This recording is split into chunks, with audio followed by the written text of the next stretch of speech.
My people, somebody left me a very important question under one of my videos. The question says, how much money is needed to move back home? And I think this is one of the most important questions anybody planning to return home should be asking. And my answer is, it depends on where you want to live, the lifestyle you want to maintain, whether you already own a house, a car, or whether you will still have a regular source of income after you relocate.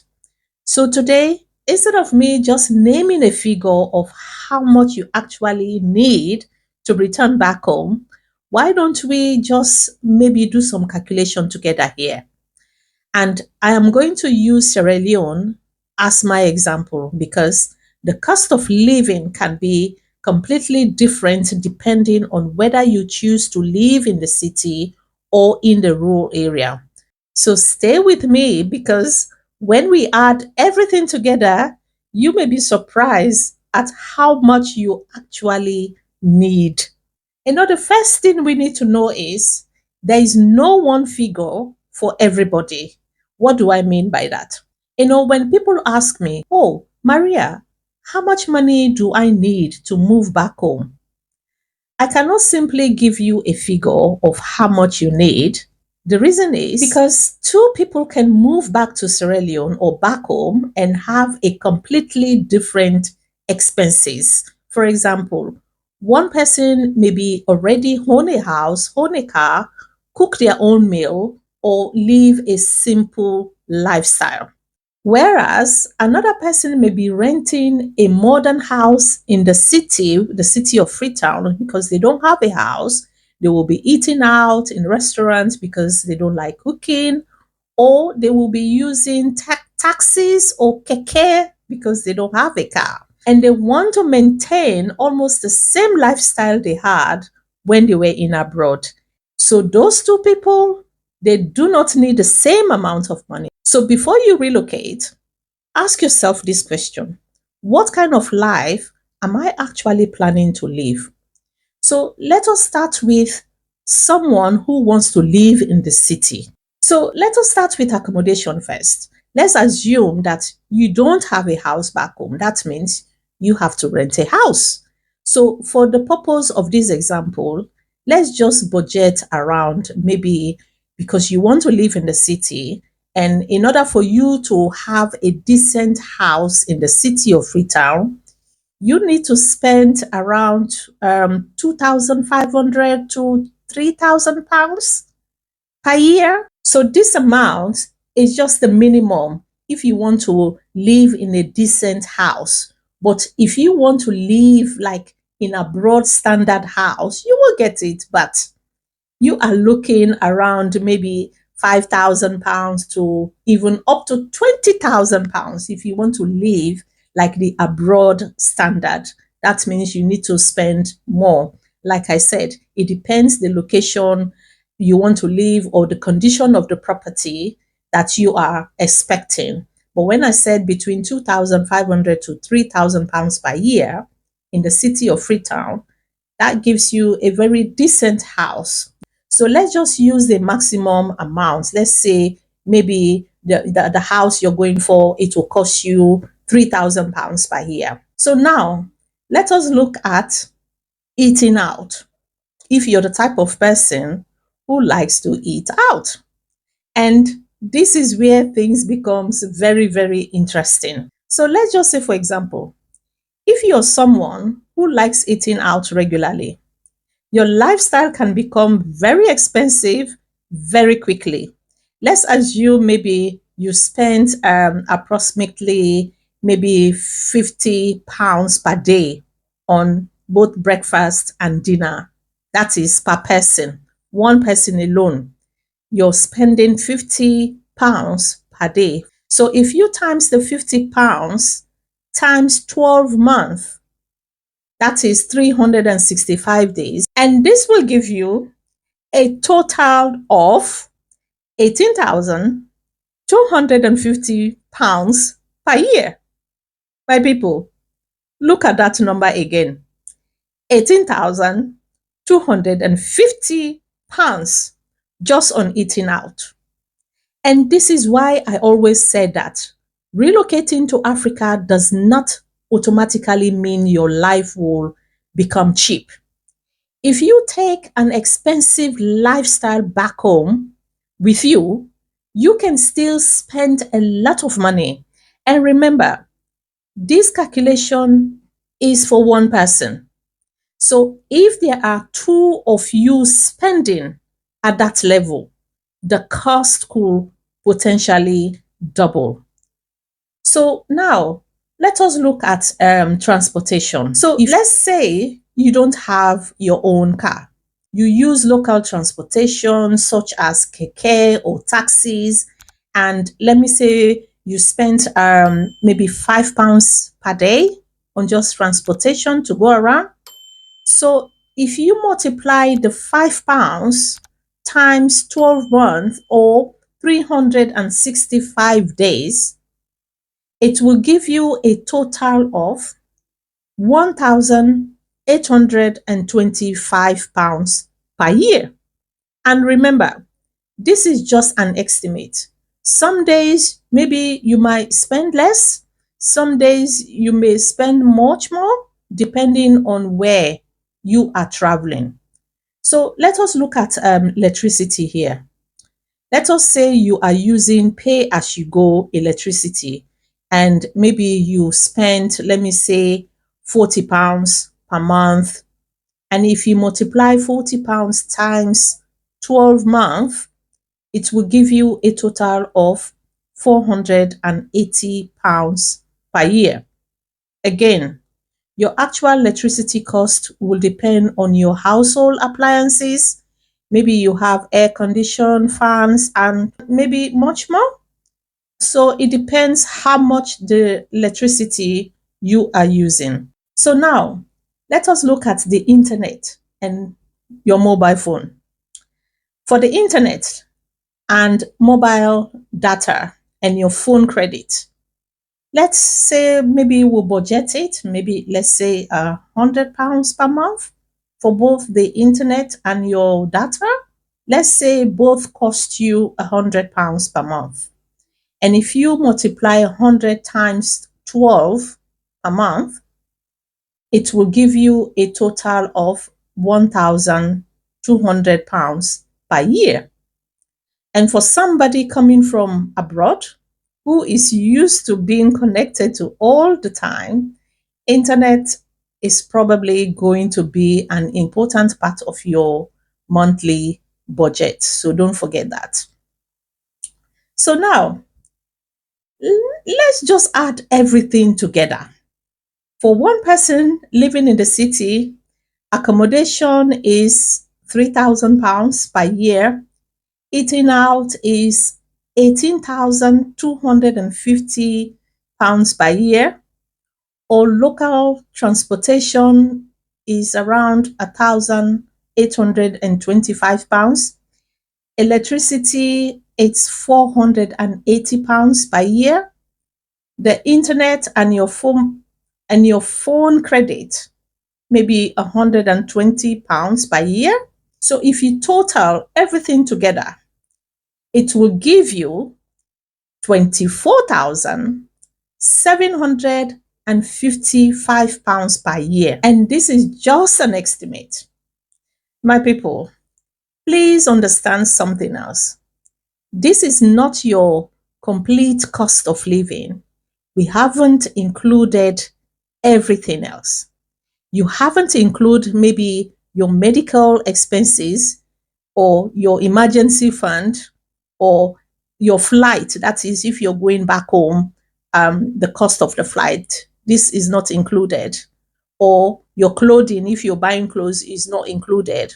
Or if there's any entertainment or household repairs, or if you have relatives back home that you're supporting, or maybe any unexpected expenses. And also, we haven't even included all your food costs, because our example only covered breakfast and dinner. So if you're planning to relocate permanently, I personally will not look only on the basic living cost figure. I will want a separate emergency fund as well. Because one thing I don't want anybody to do is move back home with every penny they have and then have nothing available when an emergency happens. So now let us go to the rural area. And this is where the numbers can change dramatically. Let's imagine instead of living in Freetown, which is the city of Sierra Leone, or another expensive city location, maybe you decided to live in the rural community. A two-bedroom house might cost you maybe around 500 to 1,000 pounds per year, depending on the area and the property you are going for. So if you compare that with the 3,000 pounds in the city example, that is already a significant savings for you. So let us look at food here in the rural area. In the rural area, eating out regularly may not even be an option in some rural communities because there is no restaurant. Some areas you can't even see a restaurant in some rural area. So you may have to cook most of your meals yourself, and that can actually work in your favor financially. You can buy maybe your local food in the local market, and depending on where you live, you may even be able to grow of your own food. You can grow your own food. So instead of spending £50 every single day eating out, preparing your own meals could dramatically reduce your food budget. And this is where lifestyle becomes more important than simple asking, is Sierra Leone cheap or is back home cheap? Sierra Leone can be cheap for one person and can be expensive for another person. So it depends the type of lifestyle you want to live. So the biggest question is not how much money you have. And this is the part I really want my diasporans, brothers and sisters to understand. Don't only ask how much money do I need to relocate. Instead, you need to ask how much money will I need every year after I relocate? Because relocating is one thing, and remaining financially secure after relocation is another.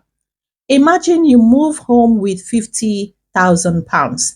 That sounds like a lot of money, but if your lifestyle costs almost £25,000 every year and you have no income coming in, so that means that money could disappear in just around 2 years. And what happens after that? That is why I talk so much about planning before returning home.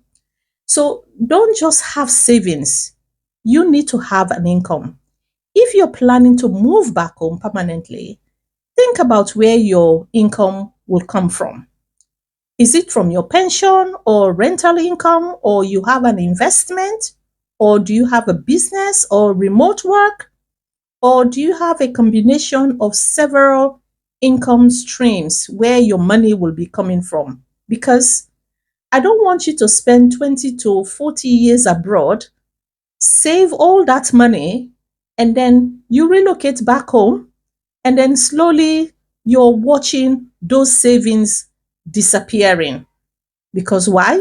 There is no income coming from anywhere. So your savings should not give you security, but ideally, you also want a sustainable income. So now, let us compare city life and rural life. So, which one of them is much better? To me, neither of them is automatically better. I will say it depends on you, because city life may give you an easier access to restaurants, entertainment, healthcare, shops, businesses, and other services. But you may pay considerably more for those conveniences. Whereas in the rural living, rural life can potentially reduce your housing and food cost, but you may have fewer services nearby, and you may need to plan carefully for your transportation, healthcare, and internet access. So, this is why I encourage people, don't relocate based on somebody else's lifestyle. You need to design the life that will works for your own finance. So, my people, moving back home should not be an emotional decision alone. It needs to be a financial decision as well. Before you buy your ticket, sit down with a piece of paper and calculation, and then ask yourself these questions. Where will I live if I return back home? Will I rent or will I own my own home? Or how much will I spend on food? Do I need a car? How much will transportation cost if I don't have a car? And what about electricity, internet, healthcare, emergencies? And most importantly, where would my monthly income come from when I stopped working abroad? Because the goal is not simply to go home. The goal is to go home and stay home comfortably without regret. So now I want to hear from you. If you were moving back to Sierra Leone or another African country today, how much money will make you feel financially comfortable enough to make that move? Will it be 20,000 pounds? Remember the first story, the person who wants to live in the city? It needs about 25,000 pounds per year.